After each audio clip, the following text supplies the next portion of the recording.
Going on, y'all? Welcome to the Triple Z podcast. I'm your host, Isaiah Henry. The Denver Nuggets roll into TD Garden versus the Celtics and snap their 20-game winning streak at home in a very close matchup. This is a potential finals matchup I would like to see come June. Two great offensive teams worthy of winning an NBA title. The Boston Celtics, the best record in the NBA, going against the reigning champs, the Denver Nuggets, with an MVP candidate in Nikola Jokic. This is the first matchup between these two teams, and I thought it was a really entertaining game to watch because you have the Boston Celtics, who's eager to win their first title with the core that they have, and then the Denver Nuggets looking to win back-to-back titles. To start this game, it was really a one-on-one matchup between Jokic and Kristaps Porzingis. Both players have an advantage over each other in some way. Porzingis able to bring Jokic outside of the painted area with his shooting. Porzingis ended up scoring like Boston's first 11 points. And Jokic, with his size and strength, was able to back Porzingis down in the mid-post and just score inside. So the two big men got their teams going early on in the first couple of minutes of play. Boston, great job scoring in transition, getting 50-50 balls, offensive rebounding, second chance opportunities.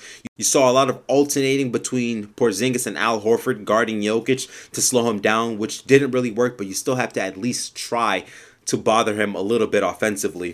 For the Nuggets, though, great two-man action between Jokic and Murray. Whatever coverage Boston was throwing at those two, it didn't really work because those two still combined for 69 points. Jokic, 34 points, 12 rebounds, 9 assists, 63% from the field, 50% from three. Jamal Murray, 35 points, 8 rebounds, 5 assists, 71% from the field, 43% from behind the three-point line. That duo of Jokic and Murray did a lot of heavy lifting for the Denver Nuggets offensively, but Denver still had a good amount of players leaving an impact on the game. Aaron Gordon, rough offensive night, 0 of 6 from the field, 0 of 3 from 3, but still gave you 10 rebounds. Michael Porter Jr., 13 points, 8 rebounds, 4 of them being offensive. He had a huge offensive rebounds late in the ball game for the Denver Nuggets.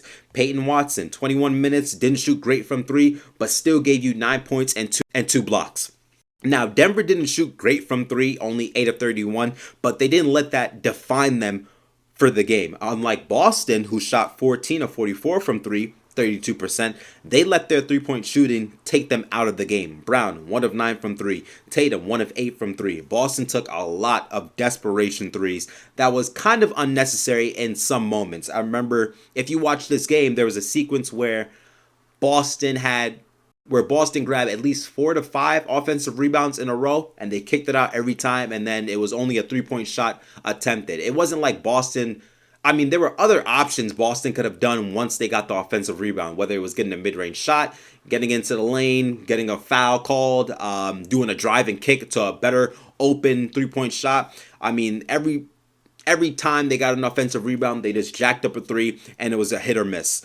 And that's a concern for the Boston Celtics. They like to take and make a lot of 3-point shots, but when they're hitting the 3-point shot, it's cookies and cream, but when they're missing, it can really affect them throughout the entire game. Something else I've noticed about Boston, and this has happened at least a few times when they're really in close ball games, whether it's tied and there's a couple seconds left or whether they're down by 1, they always give it to Jason Tatum. That's your best player, that's your best shot maker, that's your all-star player right there. That's your superstar player. Tatum will always get the ball, go to the elbow, and do a little fadeaway shot, and it seems like it never goes in. It seems so predictable that that's what Boston's going to do down the stretch, especially when it's a close ball game. They give it to Tatum, he gets it at the elbow, he fades away, and it just doesn't go in. And that was the last play for the Boston Celtics. And I think it's really predictable because I feel like Boston has to go to something else.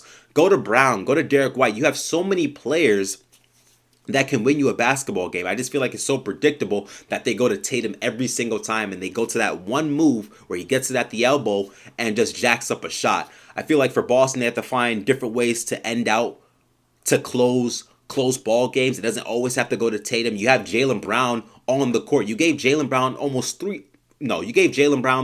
$300 million. He should be taking at least some of the last second shots. But no, they go to Tatum every single time. I just feel like it's really predictable for the Celtics going to that move.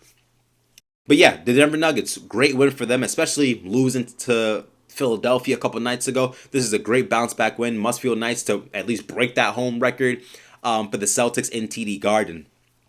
Player of the game, I'm going to say Jamal Murray, who should definitely be an all-star come February. I mean, Jamal Murray is a big piece to what the Denver Nuggets are trying to accomplish this year, obviously going back-to-back in NBA titles. Like I said, 35 points, 8 rebounds, 5 assists, shot great from the field and three-point line. He's an absolute great player. He's definitely a top 10 point guard in this league. I mean, he can give it to you in so many ways, whether it's isolation, post-up, mid-range shot, getting downhill, finishing at the rim, free throws. I mean, three-point shooting. He does it in so many ways, and I think he's a really valuable asset to what the Denver Nuggets have. Like I said, he should definitely be an all-star candidate. I hope he is playing in the all-star game come February. Combination between him and Jokic is one of the best in the league, if not the best in the league. Thank you guys for listening to the Triple Z podcast. Please like and subscribe to the channel. Let me know down in the comment section if you think this is a potential finals matchup or what finals matchup would you like to see come June. Like and subscribe. I'll see you guys next time. Zzz.